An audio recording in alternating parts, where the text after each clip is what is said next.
ತೀವ್ರ ಕೋಲಾಹಲದ ನಡುವೆ ಒಂದು ಖುಷಿ ವಿಚಾರ ಎಸ್ಎಸ್ಎಲ್ಸಿ ರಿಸಲ್ಟ್ ಹೊರಬಿದ್ದಿದೆ. ಬಹುತೇಕ ವಿದ್ಯಾರ್ಥಿಯರೇ ಬಾಲಕಿಯರೇ ಮೇಲುಗೈ ಸಾಧಿಸಿದ್ದಾರೆ. ಅದರಲ್ಲೂ ಉಡುಪಿ ಪ್ರಥಮ ಸ್ಥಾನ, ಯಾದಗಿರಿ ಕೊನೆಯ ಸ್ಥಾನ. ಟಾಪರ್ಸ್ ಲಿಸ್ಟ್ನಲ್ಲಿ ಬಹುತೇಕ ರೈತರ ಮಕ್ಕಳೇ ಇದ್ದಾರೆ ಅನ್ನೋದು ಮತ್ತೊಂದು ಸ್ಪೆಷಲ್. ಆ ಸುದ್ದಿ ಇಲ್ಲಿದೆ. ಎಸ್ಎಸ್ಎಲ್ಸಿಯಲ್ಲಿ ಬಾಲಕಿಯರದ್ದೇ ಮೇಲುಗೈ, ರೈತರ ಮಕ್ಕಳೇ ಈ ಬಾರಿಯೂ ಟಾಪರ್ಸ್. 2023-24ನೇ ಸಾಲಿನ ಎಸ್ಎಸ್ಎಲ್ಸಿ ಪರೀಕ್ಷೆ ಫಲಿತಾಂಶ ಪ್ರಕಟವಾಗಿದೆ. ಚುನಾವಣೆ ನೀತಿ ಸಂಹಿತೆ ಹಿನ್ನೆಲೆಯಲ್ಲಿ ಶಿಕ್ಷಣ ಇಲಾಖೆ ಅಧಿಕಾರಿಗಳು ಸುದ್ದಿಗೋಷ್ಠಿ ನಡೆಸಿ ಫಲಿತಾಂಶ ಪ್ರಕಟ ಮಾಡಿದ್ರು. ಕಳೆದ ವರ್ಷಕ್ಕೆ ಹೋಲಿಸಿದ್ರೆ ಈ ಬಾರಿ ದೊಡ್ಡ ಮಟ್ಟದಲ್ಲಿ ಫಲಿತಾಂಶ ಕುಸಿತ ಕಂಡಿದೆ. ಕಳೆದ ವರ್ಷಕ್ಕಿಂತ 10% ಫಲಿತಾಂಶ ಕಡಿಮೆಯಾಗಿದ್ದು, ಪರೀಕ್ಷಾ ಕೇಂದ್ರದಲ್ಲಿ ವೆಬ್ಕಾಸ್ಟಿಂಗ್ ಮಾಡಿದ್ದು ಫಲಿತಾಂಶ ಕಡಿಮೆ ಆಗೋಕೆ ಕಾರಣ ಅಂತ ಬೋರ್ಡ್ ಹೇಳ್ತಿದೆ. ಫಲಿತಾಂಶ ವಿವರ: ಪರೀಕ್ಷೆ ಬರೆದ ವಿದ್ಯಾರ್ಥಿಗಳು 8,59,967, ಪಾಸ್ ಆದವರು 6,31,204. ಒಟ್ಟು ಫಲಿತಾಂಶ 73.40%, ಕಳೆದ ವರ್ಷ 83.89%. ಬಾಲಕರು ಪಾಸ್ 2,87,416, 65.90%. ಬಾಲಕಿಯರು ಪಾಸ್ 3,43,788, 81.11%. ಈ ಬಾರಿ ಒಟ್ಟು 8,59,967 ವಿದ್ಯಾರ್ಥಿಗಳು ಪರೀಕ್ಷೆ ಬರೆದಿದ್ರು. ಇದರಲ್ಲಿ ಪಾಸ್ ಆದವರು 6,31,204 ವಿದ್ಯಾರ್ಥಿಗಳು. ಒಟ್ಟು ಫಲಿತಾಂಶ 73.40% ಬಂದಿದೆ. ಪ್ರತಿ ಬಾರಿಯಂತೆ ಈ ಬಾರಿಯೂ ಬಾಲಕಿಯರೇ ಮೇಲುಗೈ ಸಾಧಿಸಿದ್ದು, ಬಾಲಕರು 2,87,416, 65.90% ಮತ್ತು ಬಾಲಕಿಯರು 3,43,788, 81.11% ಪಾಸ್ ಆಗಿದ್ದಾರೆ. ಗ್ರಾಮೀಣ ವಿದ್ಯಾರ್ಥಿಗಳು ಮೇಲುಗೈ ಸಾಧಿಸಿದ್ದಾರೆ. 625ಕ್ಕೆ 625 ಅಂಕ ಗಳಿಸಿದ ಅಂಕಿತಾ ಬಸಪ್ಪ, ಮೊರಾರ್ಜಿ ವಸತಿ ಶಾಲೆ ವಿದ್ಯಾರ್ಥಿನಿ ಟಾಪರ್ 1. ಹೆಸರು ಅಂಕಿತಾ ಬಸಪ್ಪ. ಅಂಕ 625ಕ್ಕೆ 625. ಸ್ಥಳ ಬಾಗಲಕೋಟೆ. ಶಾಲೆ ಮೊರಾರ್ಜಿ ದೇಸಾಯಿ ವಸತಿ ಶಾಲೆ.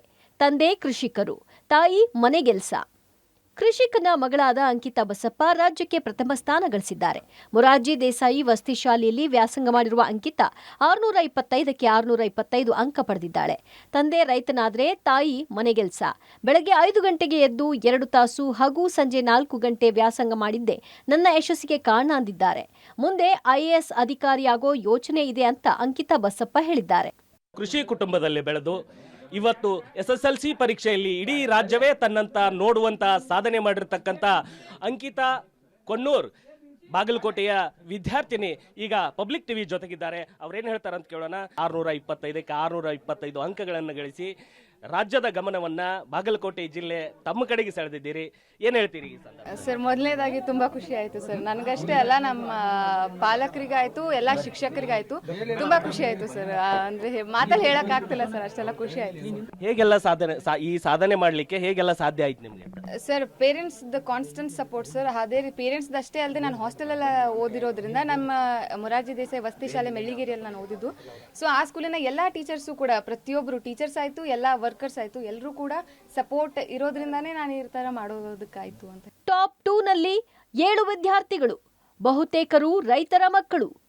ಟಾಪ್ 2 ನಲ್ಲಿ 7 ವಿದ್ಯಾರ್ಥಿಗಳಿದ್ದಾರೆ. 625ಕ್ಕೆ 624 ಅಂಕ ಪಡೆದು 2ನೇ ಸ್ಥಾನ ಹಂಚಿಕೊಂಡಿದ್ದಾರೆ. ಬಹುತೇಕರು ರೈತರ ಮಕ್ಕಳೇ ಆಗಿದ್ದಾರೆ. ಬೆಂಗಳೂರಿನ 2 ವಿದ್ಯಾರ್ಥಿಗಳು ಟಾಪ್ 2 ಪಟ್ಟಿಯಲ್ಲಿ ಇದ್ದಾರೆ. ಇನ್ನು ಟಾಪ್ 2 ವಿದ್ಯಾರ್ಥಿಗಳಿಗೆ ಸಿಹಿ ತಿನ್ನಿಸುವುದರ ಮೂಲಕ ಹೆತ್ತವರು ಸಂತಸ ವ್ಯಕ್ತಪಡಿಸಿದ್ದಾರೆ.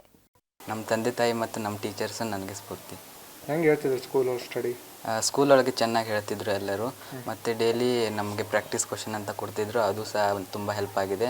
ಮತ್ತು SS ಮ್ಯಾಥ್ಸು ಸೈನ್ಸು ಅವರು ಡೈಲಿ 20 ಕ್ವಶನ್ ನಮಗೆ ತೆಗೆದುಕೊಂಡು ಬನ್ನಿ ಅಂತ ಹೇಳ್ತಿದ್ರು. ಅಂದರೆ ನಾವು ಟೆಕ್ಸ್ಟ್ ಬುಕ್ಕನ್ನು ಓದಿ ನಾವೇ ಅಲ್ಲಿ ಕ್ವಶನ್ ರೆಡಿ ಮಾಡುವಂಥ ಸ್ಕಿಲ್ ನಮಗೆ ಅವರು ಬೆಳೆಸಿದ್ರು.